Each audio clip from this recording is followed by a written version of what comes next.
네, 잠시 뒤 오후 2시죠. 국회가 본회의를 열어서 민주당 이재명 대표의 체포동의안을 표결합니다. 네, 부결로 총의를 모은 상태지만 이탈표가 쏟아지면 가결될 가능성도 배제할 수는 없는데요.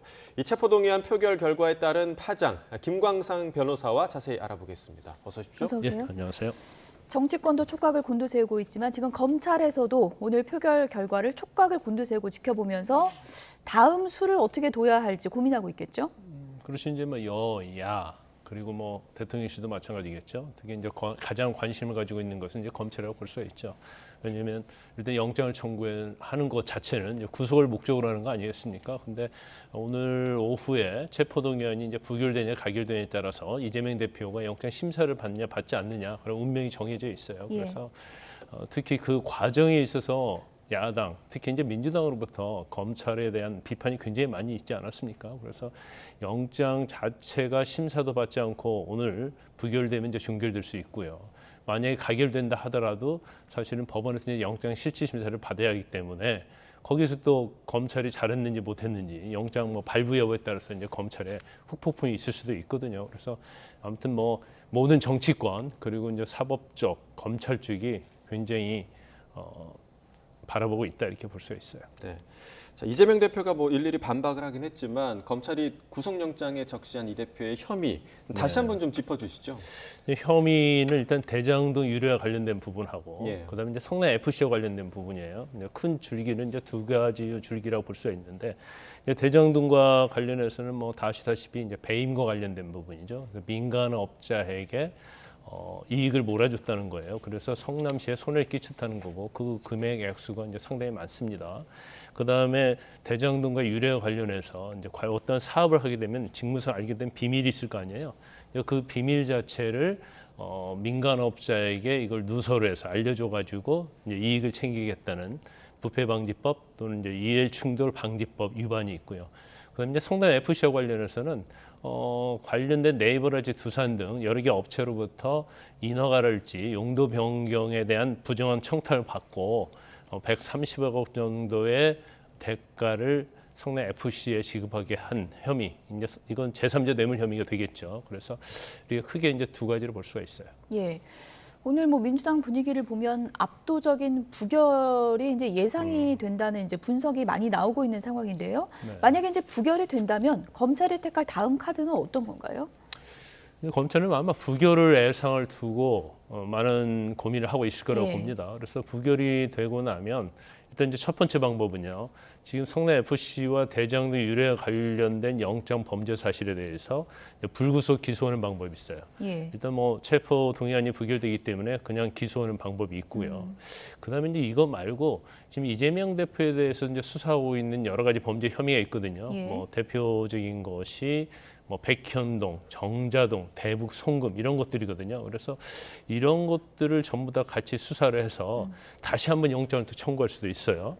그러면 혐의의 어떠한 내용이 굉장히 넓어지면서 중대해질 수 있거든요. 그러면 다시 또 뭐 회기 중이라고 한다면 이제 국회에서 체포동의안 또 부결 가결이 문제가 될 수 있는데 이번 체포동의안과 관련된 영장보다는 훨씬 더 혐의가 커지기 때문에 사실 이제 국회에서도 또 이게 부결이냐 가결이냐 굉장히 많은 이제 논란이 있을 수 있을 거예요. 그래서 그렇게 하는 방법 두 번째가 있고 또 이제 세 번째는 그냥 대장동 유례와 관련된 영장 범죄 사실 기소를 하고요.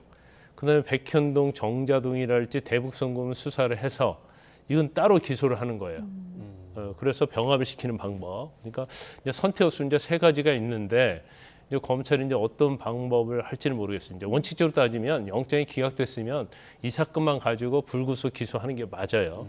맞는데 이제 검찰은 일단은 뭐 워낙 이 사안이 중대하고 죄질이 불량하다고 생각하고 있기 때문에 혐의를 다 합쳐가지고 영장을 다시 청구할 가능성도 저는 이제 배제할 수 없다 이렇게 봅니다. 민주당에서는 이번 영장 청구와 관련해서 이번 영장에 검찰이 그토록 강조하던 뇌물은 빠지지 않았냐, 대장동 뇌물이 빠지지 않았냐라고 이제 반박을 하기도 했는데 추가 영장 청구를 한다면 이 부분에 대한 추가 수사를 해서 넣을 가능성도 있는 겁니까? 근데 추가 수사를 했는데 과연 나온 게 있느냐 이 문제가 있을 거예요. 지금 언론 보도되지 않고 있고 또 영장 범죄 사실에 들어가지 않는 걸 보면 검찰이 수사를 하고 있는데 이제 측근이라고 할 수 있는 정지상, 김용 또는 이제 김만배에 막혀 있는 것 같아요. 그래서 여기에 과연 어느 정도 이제 진도가 나갔는지는 모르겠어요. 그런데 이제 어떻게 보면 이재명 대표와 대장동 유례 사이에 이제 측근이 있거든요. 근데 이제 측근들이 아예 범죄 혐의 자체를 부인하고 있기 때문에 여기서 끝날 것인지 아니면 설사 이들이 부인하고 있다 하더라도 우회적인 수사를 통해서 이 혐의를 입증할 것인지. 그런데 지금 검찰의 어떤 수사 과정을 보면 우회를 선택한 것 같아요. 그래서 압수수색도 굉장히 많이 하고 관련된 자들의 어떤 진술 확보를 위해서 이제 엄청난 수사력을 집중하고 있는데 검찰이 소득이 있을지는 뭐 지켜봐야 할 것 같습니다. 예. 네. 그 방금 언급해 주셨던 뭐 대북 송금 의혹이나 백현동, 정자동 이 부분에 대해서 검찰 수사가 지금 어느 정도 진행이 되고 있나요? 일단은 백현동과 이제 정자동은 굉장히 뭐 속도가 좀 진행이 되고 있는 것 같아요. 예. 왜냐하면 이거 자체는 지금 관계에 대해서 언론에서 많이 보도가 되고 있거든요. 그래서 특히 이제 백현동 같은 경우에는 이모 씨가 이재명 대표의 뭐 선대 관련 직위를 맡고 있었다가 이제 아시아 디벨로퍼라는 데를 가면서 결국 4단계나 이 용도가 상영이 됐었고 또 뭐 용적률이랄지 뭐 이런 것들이 워낙 파격적이었다. 그래서 아마 그 시행사, 시공사랄지 관련된 사람의 수사가 굉장히 뭐 속도감 있게 진행되는 것 같고요. 그다음에 이제 최근에 새로 나온 게 이제 정자동이거든요. 예. 이제 호텔 부지와 관련해서 어떤 특혜를 받았는지 또 호텔에 대해서 어떤 뭐 감정을 하고 평가를 한 사람이 나중에 결국 호텔도 운영하고 뭐 이런 식으로 하면서 이제 특혜를 받은 게 아니냐 이런 혐의에 관해서 수사하고 있는데 아마 그런 부분은 이제 조만간 결론이 날 거라고 봐요. 그래서 그 부분 이제 추가로 기소될지 아니면 이제 다시 영장 청구하게 되면 이제 범죄 혐의에 포함이 될지 이 부분은 뭐 검찰의 수사 결과에 따라서 좌우된다 이렇게 볼 수 있습니다. 예. 최근에 이재명 대표가 기자간담회에서 뭐 여러 차례 강조한 바긴 하지만 성남 FC 사건 같은 경우에는 무혐의 처분난 것을 다시 지금 들쑤셔낸 거다 이런 취지로 이제 얘기를 했고요. 이와 관련해서 이제 한동훈 장관은 무혐의 처분이라고 얘기를 하면 그건 거짓말이라고 반박을 했거든요. 이건 어떻게 이해를 해야 될까요? 일반적으로 이제 무혐의 처분은요, 이제 수사기관에서 종국적 결정을 하는 거예요. 그런데 수사기관은 경찰과 검찰이 있잖아요. 그럼 검찰이 죄가 안 된다고 처분 결정을 했을 때 우리가 보통 무혐의 처분이라고 해요. 예. 이재명 대표도 뭐 변호사이기 때문에 잘 알고 있을 거예요. 그래서 이재명 대표가 무혐의 처분받은 걸 다시 검찰에 수석거렸다 이 표현은 맞지 않아요. 근데 만약 표현을 하려면 검찰에서 불송치 결정한 사건에 대해서 예. 관계자인 고소인이나 고발이 이의 신청을 하고 검찰이 이의 신청을 하게 되면 검찰의 기록이 송부가 되거든요. 그럼 검찰에서 이제 기록을 본 다음에 더 수사할 게 있는지 여부를 확인해서 이제 재수사 요청하는 거거든요. 결과적으로 경찰에서는 불송치 결정을 하지만 예. 이제 검찰에서는 이 불송치 결정이 문제가 있다고 그래서 재수사 요청을 했거든요. 그 재수사 요청 과정에서도 뭐 성남지청의 박은정 지청장이 못하게 하고 뭐 차장검사 사표를 내고 막 굉장히 논란이 많이 있었지 않습니까? 근데 결과적으로 지난 정부에서 재수사하도록 보완 수사하도록 요청을 했어요.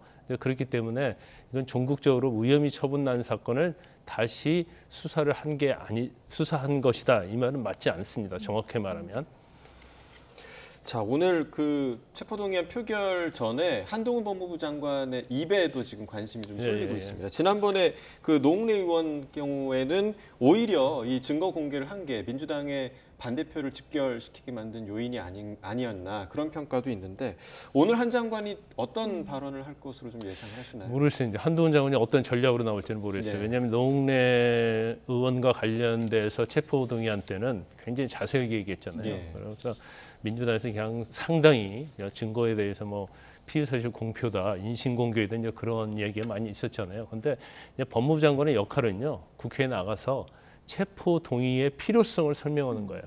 그럼 체포 동의를 필요성을 설명하는데 영장이 청구된 의원에 대해서 좋게 말할 수는 없겠죠. 그냥 추상적으로 얘기할 수는 없어요.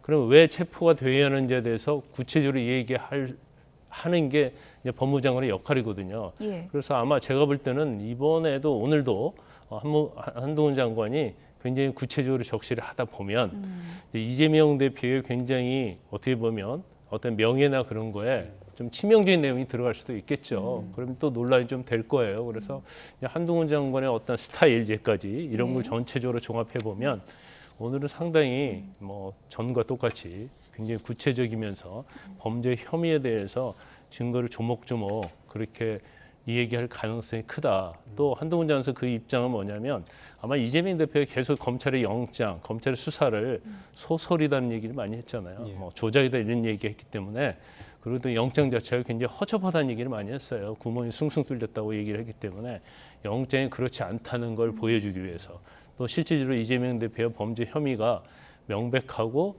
자신들이 가지고 있는 증거가 명백하다 이런 걸 보여주기 위해서 굉장히 강하게 체포의 필요성을 뭐 어필할 것으로 보입니다. 너무 구체적인 것 아니었냐라는 비판에 대해서 한동훈 장관이 그때 영장에 적시되어 있는 내용이다라고 이제 답변을 했거든요. 영장에 적시되어 있는 내용이다라고 이제 답변을 하겠는데 민주당에서는 좀 몰랐던 내용도 있었고 이거는 피의사실 공표 아니냐라고 이제 반박하기도 했었는데 그 논란에 대해서는 어떻게 보세요? 일단 이제 피의사실 공표죄는 되지 않죠. 왜냐하면 법무부 장관이 당연히 국회에 가서 체포동의에 관해서 그 필요성을 갖다가 얘기하는 것은 법에 정해진 권한이에요. 그래서 우리가 이제 법적으로 설사 일부의 명예훼손 내용이나 모욕적인 행위가 들어간다 하더라도 이것은 정당 행위라고 해서 유법이 되지 않습니다. 이제 그래서 그런 부분은 뭐 별 문제 없다고 보고요. 그다음에 아마 뭐 민주당 의원이랄지 여당 야당 의원들도 아마 영장을 본 분이 있을지 어쩔지 모르겠어요. 왜냐하면 영장이 170쪽 되거든요. 아, 그렇군요. 그 굉장히 법조인도 말이죠. 170쪽을 그냥 뭐 소설책 읽듯이 읽는 게 아니고 범죄 혐의 하나하나 또 그에 대한 구속의 필요성 하나하나 증거가 뭐가 있는지 하나하나 그걸 검토하고 분석하면서 읽어야 하기 때문에 시간이 그 뭐 거의 하루 종일 걸릴 수도 있는 사안이에요. 그래서 사실은 이걸 전체적으로 더군다나 법조 전문이 아닌 이상은 읽어도 뭐 이렇게 이해하기 쉽지 않는 부분이 있을 거예요. 그런데 영장 범죄 사실에 이미 구속 범죄 혐의와 관련된 그러한 증거가 뭐가 있는지 추론해 볼 수 있는 그런 것들이 좀 많이 나와 있기 때문에 또 그런 부분에 대해서 한동훈 장관이 구체적으로 적시를 하게 되면 또 야당의 반발이 굉장히 있을 수 있다 이렇게 봅니다. 예. 네, 오늘 국회에서 표결 절차 좀 지켜봐야겠고요. 다음으로 정순신 변호사 관련 이야기를 좀 해보겠습니다. 국가수사본부장 임명 하루 만에 임명이 취소가 됐습니다. 자, 먼저 국가수사본부에 대해서 어떤 곳인지 좀 간략하게 설명을 해주시죠. 국가수사본부는요 경찰의 수사를 총괄하는 그러한 기관이나 볼 수 있어요. 이것은 이제 검경 수사권 조정이 되면서 어떤 경찰의 독립을 위해서 이제 만든 기관이 바로 국수본이다 이렇게 볼 수 있거든요. 예. 그래서 그 위치나 지위는 굉장히 중요하다고 볼 수 있고요. 또 검경 수사권 조정으로 경찰이 수사 종결권을 갖게 됐잖아요. 그리고 내년 1월부터는 국정원의 대공수사권을 가지고 오게 돼 있어요. 그렇기 때문에 사실은 국가수사본부장의 역할이 이제 엄청나다 볼 수 있죠. 그래서 아마 경찰들은 과연 국수본부장이 누가 되느냐에 대해서 많은 관심을 가지고 있고 또 여러 가지 생각하는 게 있었을 거예요. 그런데 이번엔 본부장과 관련해서 이제 인사 참사가 일어났기 때문에 예. 그 부분에 대해서 뭐 경찰 내부에서도 엄청난 비판이 있고 심지어 청장까지 뭐 사표를 내야 한다, 사퇴해야 한다 이제 그런 논란이 좀 일어나고 있는 것 같아요. 학교 폭력 논란이 일파만파로 번지면서 이제 임명 하루 만에 이제 낙마하는 사태까지 이제 벌어지게 된 건데요. 네. 여러 가지 이제 왜 이렇게 인사 검증이 부실했을까? 대통령실도 이제 미흡했다는 점을 인정을 했고요.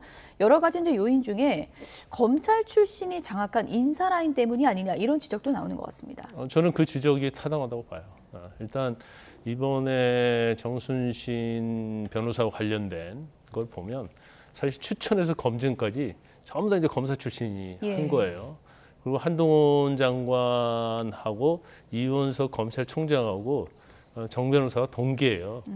그리고 이제 같이 근무한 경력도 있고 예. 그러다 보니까 이게 뭐 정신 인사가 아니냐 이런 얘기가 될 수 있다고 봐요. 그래서 인사 과정을 보면 사실은 이제 경찰청에서 추천 공모를 하거든요. 공모한 걸 대통령실에 올리면 인사기획관실에서 여기서 압축을 하고요. 이걸 법무부에 넘겨요. 그럼 법무부 그 정보관리 인사정보관리단에서 검증을 해요. 예. 이게 일종의 이제 1차 검증인 거죠. 그렇죠. 그다음에 이제 나중에 이제 공직기강비서관실, 그러니까 대통령 공직기강비서관실에서도 2차 검증을 하는 거예요. 그런데 사실 뭐 경찰 자체도 서류와 관련돼서 또 심사를 하거든요.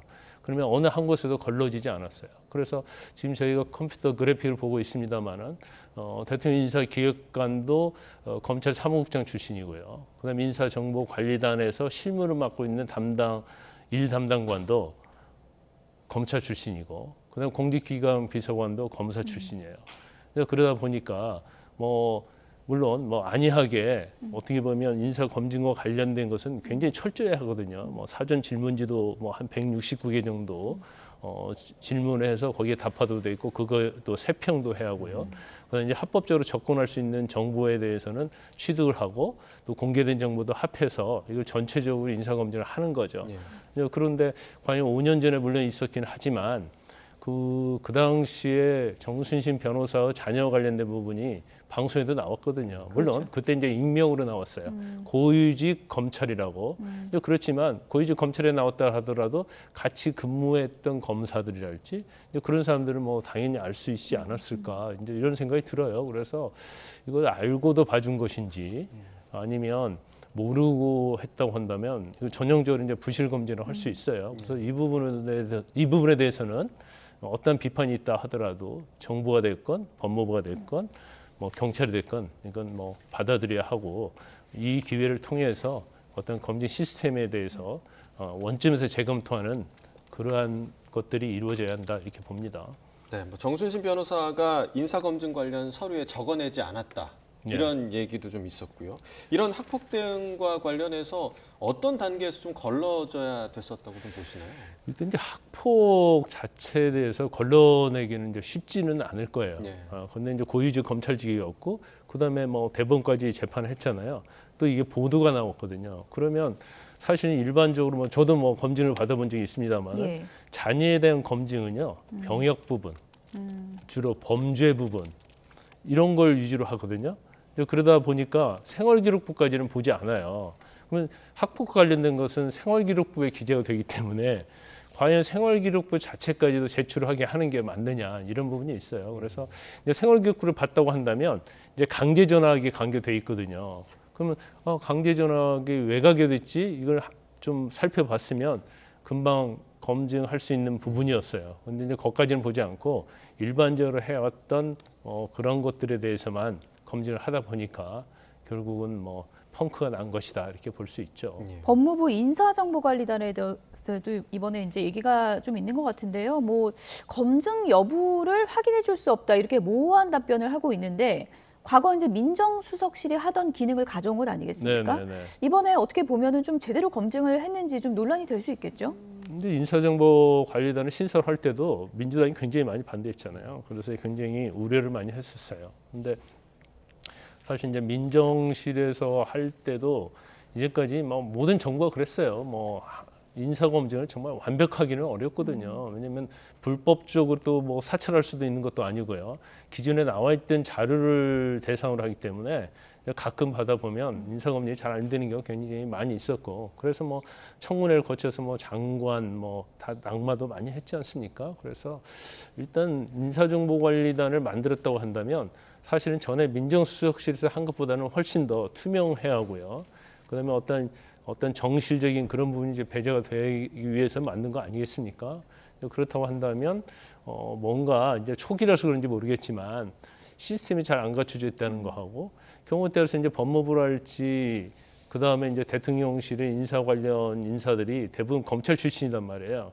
그럼 검찰 출신 인사에 대해서는 굉장히 검증을 부실하게 하는 것이 아니냐 이런 비판이 당연히 있을 수 있고, 이 부분에서는 감내를 해야 한다고 봐요. 그래서 이 부분을 정부 법무부도 마찬가지고 대통령실도 마찬가지로 해소할 수 있는 방안을 마련하는 게 맞습니다. 네, 이번 그 사태를 계기로 이제 학폭 논란이 다시 이제 수면 위로 떠오르고 있는데, 행정법원에서 학교폭력 관련 사건 전담 재판부를 신설을 했다고 해요. 이 심각성을 좀 인지하고 있는 거겠죠? 학교 폭력은 정말 심각하다고 볼 수 있어요. 그리고 우리가 이제 법적으로 문제되는 거 말고 사실은 법적으로 뭔가 수면 위로 떠오르지 않는 학폭이 훨씬 많거든요. 그러면 일반적으로 저희들 학폭 사건 해봅니다만은 가해자와 피해자가 있는 거고, 근데 대부분의 피해자는 거짓말하지 않거든요. 왜냐하면 그 거짓말에서 자기가 얻을 수 있는 건 없어요. 그러면 대부분이 피해자의 진술 자체가 대부분이 진실인 경우가 많거든요. 근데 이제 가해자 입장에서는 어떻게든지 이걸 무마하려고 하죠. 합의를 시도한다랄지 아니면 그런 적이 없다고 한다랄지 아니면 뭐 장난을 했다랄지 이런 식으로 계속 축소를 하려고 하다 보니까 진정한 사과가 없는 거죠. 그러면 학폭의 가장 중요한 부분은 가해자가 진정한 사과를 하고 참여하고 반성하는 거에 전제가 돼야 하거든요. 근데 대부분의 학폭 사건에서는 인정하지 않아요. 왜 인정하지 않냐면 그게 생활기록부의 기록이 되잖아요. 또 형사처벌을 받을 수 있잖아요. 그럼 강제 전학을 가야 돼요. 이런 여러 가지 불이익이 많기 때문에 그렇군요.